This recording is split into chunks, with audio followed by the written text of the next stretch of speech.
until someone else is Lawrence Taylor. No one has been, and it's unlikely. But it does look like this guy is that kind of player, a guy who just destroys a game, and you saw it right at the beginning of their game with Detroit. Well, yeah, I mean, that's the special part about Micah Parsons being in Green Bay is because he doesn't have to do all the work. And when you add a player like that, you want it to be to start this game on defense. They are flying around. This is not the right tape, to be clear. That is the incorrect tape. Yeah. That is the incorrect tape. 0.5 yards at 18 miles per hour. It's because what they're doing is contagious.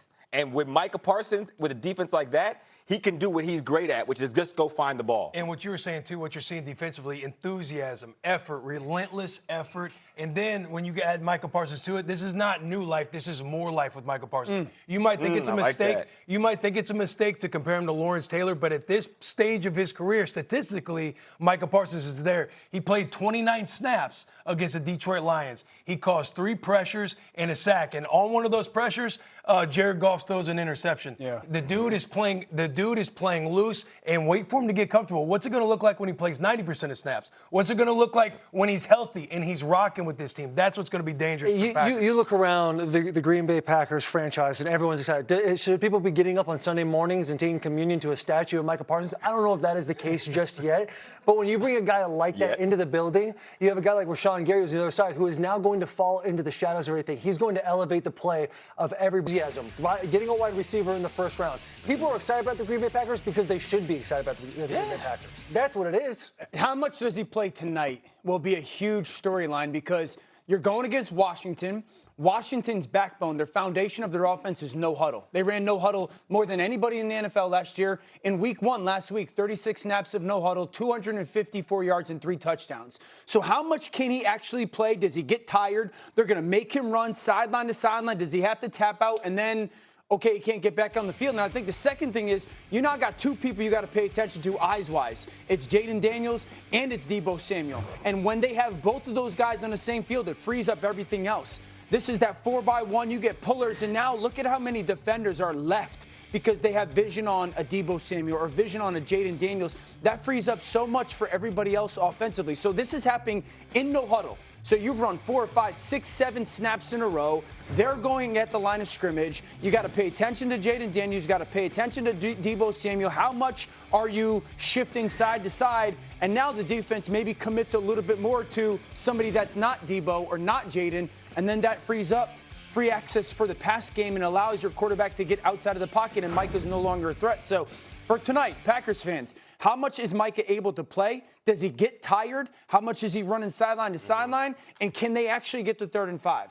Because if the defense can get to 3rd and 5, then they have a chance. If they don't, I lean towards Washington having a ton of success offensively. Oh, you like them. I had a take yesterday here. I want to see what you guys think of it. Whoever wins tonight sets themselves up to be the contender to Philadelphia in the NFC. We give them, Philadelphia is the big boys of the NFC right now. They're the defending champs. First game, maybe they didn't look at their absolute best, but they're the team to beat. Whoever wins tonight, if it's Washington, they go in there and knock those guys out, or if it's Green Bay, if they look that good again, they're the #1 contender to Philadelphia. Do you buy it? Yeah, I buy that in a big way. This is similar storyline to what we talked about last week with the Ravens and the Bills. It's like, yeah, was week 1, but we're talking about playoff seeding here. When you have to win games or go home, who's going to be playing at home? That's what this game is going to help decide later in the season.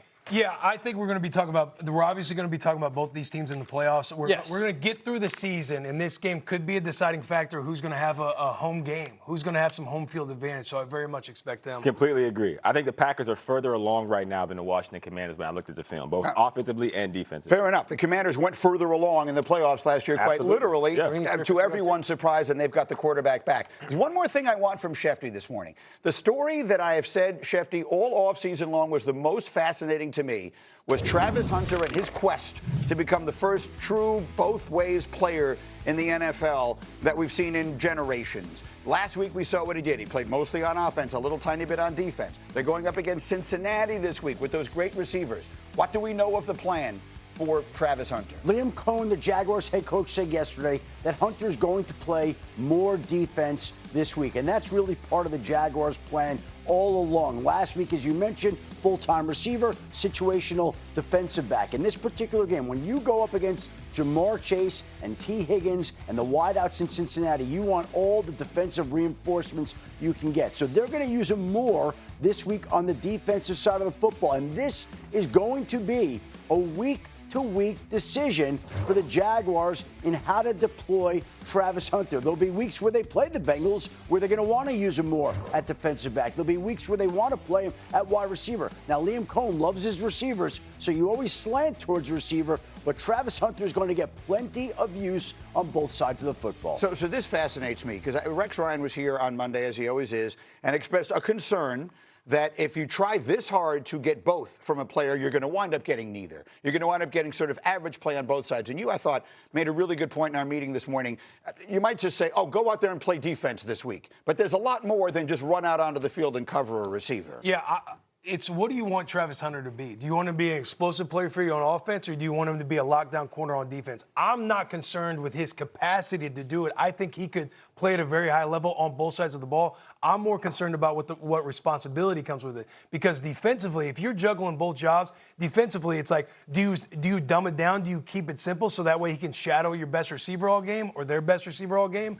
But with that, it's like, if you're going to be complex, defensive packages, blitzes, whenever they motion empty, whenever you get motion, double calls on defense, you're going to expect him to retain a lot of information. He needs a good rapport with the secondary to do so in all of these situations. And then what do you want him to do? Go on offense and then be the best player on offense? Do you want him to shadow the best receiver on defense and then go be the best receiver on offense? The little bit that you saw of him on offense last week, you liked it a lot. I liked that the kid's got juice, he's got wiggle when he gets around the middle and he's taking a little spin move and going to the ground and he gets a first down and acts like he just won the Super Bowl. That's the kind of juice that fires me up. When he's on the sideline, he's cheering on his teammates. That's the kind of energy you need in Duval. However, I'm with Will. When it comes to the defense and you're having all the things of all the checks and motions, all that stuff, on the offensive side of the ball, it's the same exact thing. You're going to have 1,000 calls, you're getting motions and all that stuff. So how are you able to learn both playbooks week in and week out and game plans? Does he need, at the end of the day, for my guys over here, does he need to pick a side at some point, or can he really, is this both thing really an option? I think it's an option. I feel like it's an option later in his career. Don't mess up the for sure for some more.